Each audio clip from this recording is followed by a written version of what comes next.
All right, it's time to knock out some drift event prep. We've got a little bit of tornado weather, so we're locked into the shop. We're gonna try and get the trans rebuilt, new motor mounts in, fresh clutch, rebuild the torque tube, just some stuff to get ready before the season. We got our first event in 2 weeks, so we gotta get this knocked out pretty quick so we can get out there and get ripping. Getting the cars pulled in, that warning you heard was actually, it was a tornado warning, which means there is actually a tornado going on in the vicinity. So we gotta kind of batten down the hatches a bit here.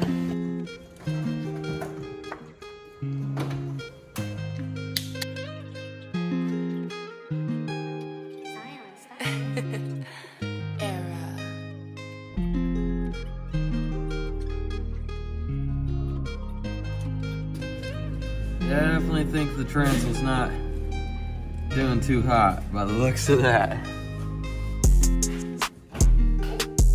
Uh-oh, shaft is stuck. Ready? Go. I got it. I got that heavy set.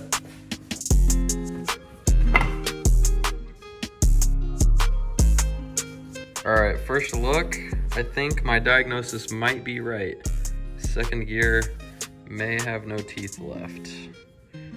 It's deeper in there, so we're gonna have to keep tearing down to find out, but that looks suspicious. All right, we just popped in a new rear main. The old one was leaking a little bit, and got the new clutch in there. About ready to slap the pressure plate on. I do believe we've got a full diagnosis of what's going on with the transmission. Going on is with the shifter fork. As you can see, it has two plastic bushings right there, and they are very worn out. And what this whole fork assembly here does is slide the synchro ring here up onto the gear. So my final diagnosis on this is that I think this was not fully meshing onto second gear because of those bad shift fork bushings. That combined with the abuse second gear sees from drifting, all of the clutch kicks, all of the high RPM shifts, that was enough that these little ends of the teeth that were getting like partial mesh just wouldn't hold up, and that's where we're at now. So check this out. So with the old ones, I can't even get them to mesh all the way together because they're like grinded so much. And this is the old, and here's our new assembly, our new ring, new second gear. Look how sharp those teeth are. Same thing on here, and that's what you want for it to mesh right on.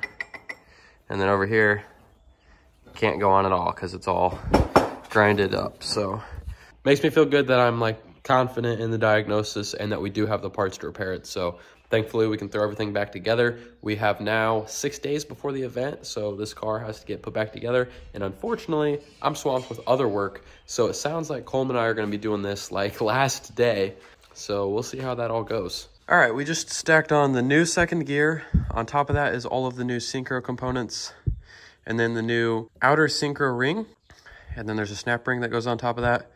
I don't really know all the correct terms for this, if I'm totally honest. And I actually don't even know what I'm doing, but I'm trying to figure it out. We got a spacer that goes on next. Then we've got this needle bearing that first gear rides on. Now we've got our new synchro assembly. The only thing that's not new is this like outer cone. But we've got new, the rings on the inside of that are actually what wears. So we've got new rings, inside rings for that. That sits right there. Then first gear will go on top of that. Right on that bearing. And then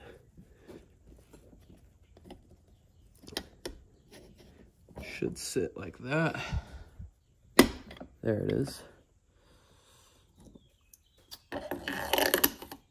Main bearing, and then a little O-ring goes on top of that.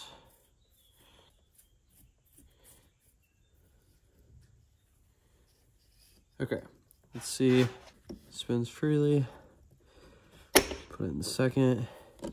Now second gear spins the whole shaft. That's good.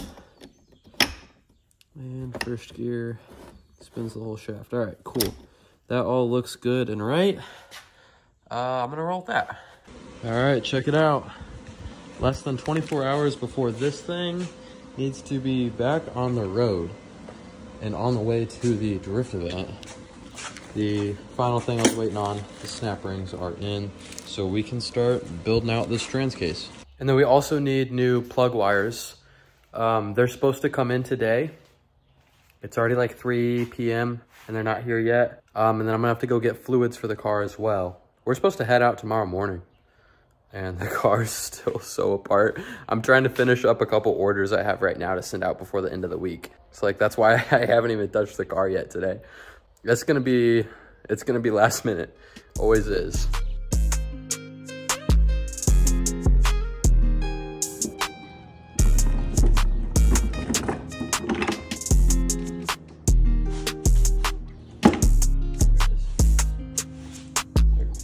Okay, so I think we got the main stack and countershaft all built out correctly with the shift forks. Colm's dropping the case back on. We're gonna just drop it on and build the shifter out to go through the gears and see if everything seems right, feels right. All right, we got the case on and the main gearbox, the 5th, 6th, and reverse aren't put in yet, but I wanted to put that together, go through the gears, so I'm gonna test to make sure that the shift linkage is all. Feels good. See if I can get it in.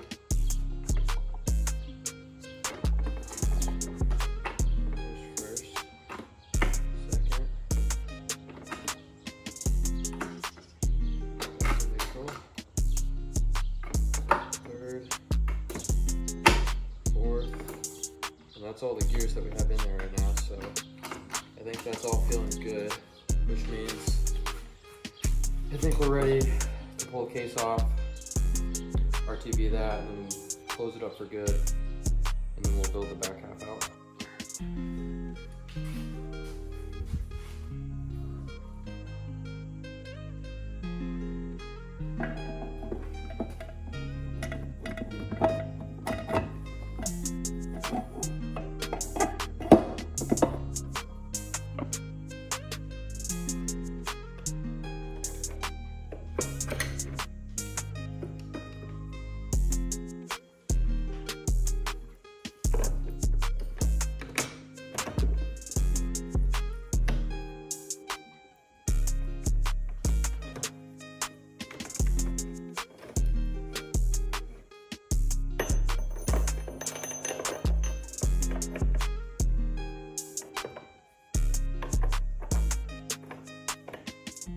We've been running into all kinds of trouble, so I haven't really been updating at all. We were already supposed to be on the road. Colm got the livery off and the paint all buffed, ready for the new livery. The trans is hopefully good, fingers crossed. I'm not sure if it's completely functioning right, but we're gonna put everything up, and if it doesn't work, we're not making it to the event. We put an embarrassing 26 hours into this car in the last 30 hours. Everyone's exhausted and we're not making it to the event. We need to make it to the event, like when the event's starting, we need to leave in like 7 hours. The frustrating part is everything's assembled, the car is ready to go, but it won't run. At some point, something happened and the car is not running right now. It'll start and run for about 10 seconds and die. We've checked a ton of stuff. Kind of a bummer. The drifting program's kind of an expensive thing to run. Not only that, but being like a vendor at big car events and shows is an expensive thing to do.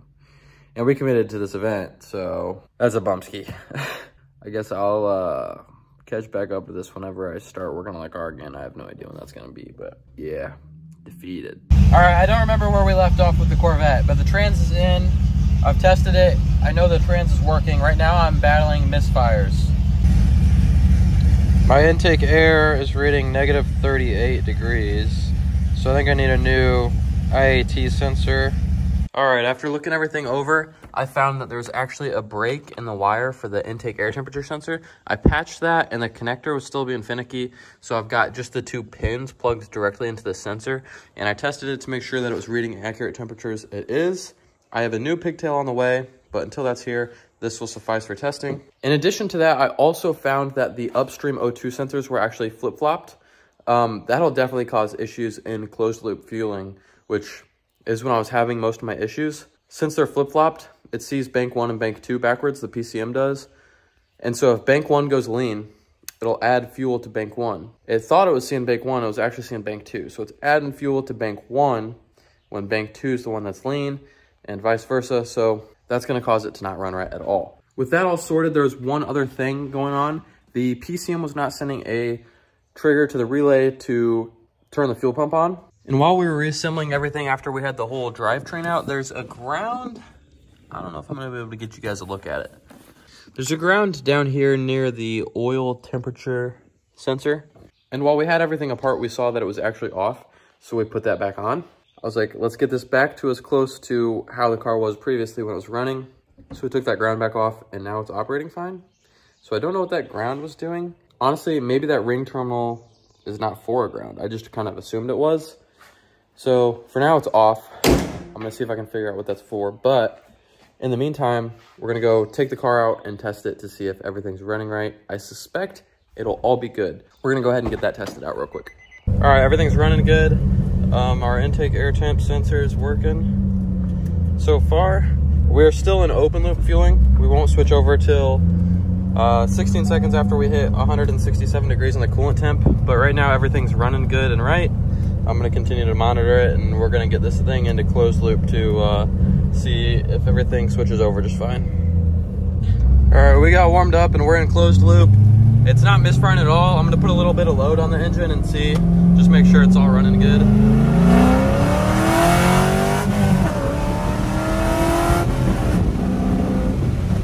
It feels good.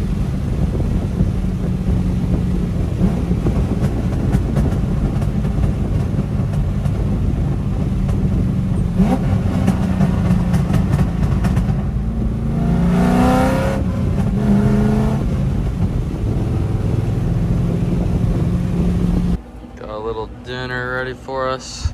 Combs back over. He's getting the paint looking all good underneath before we slap the livery on. While he's getting that all prepped up, I'm actually gonna start a few of these new wheels, need some repairs. So I'm gonna get those welded up so we can get some tires mounted on these, and then the car will have its new look for the season.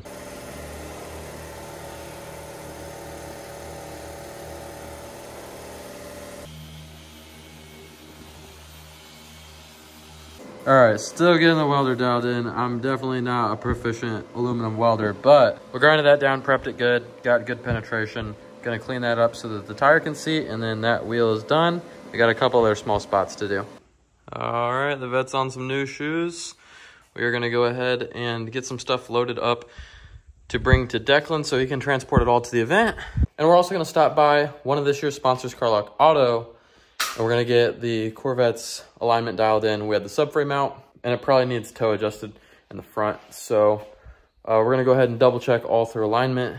All right, a little sneak peek on the hood there. But we're gonna start doing the livery.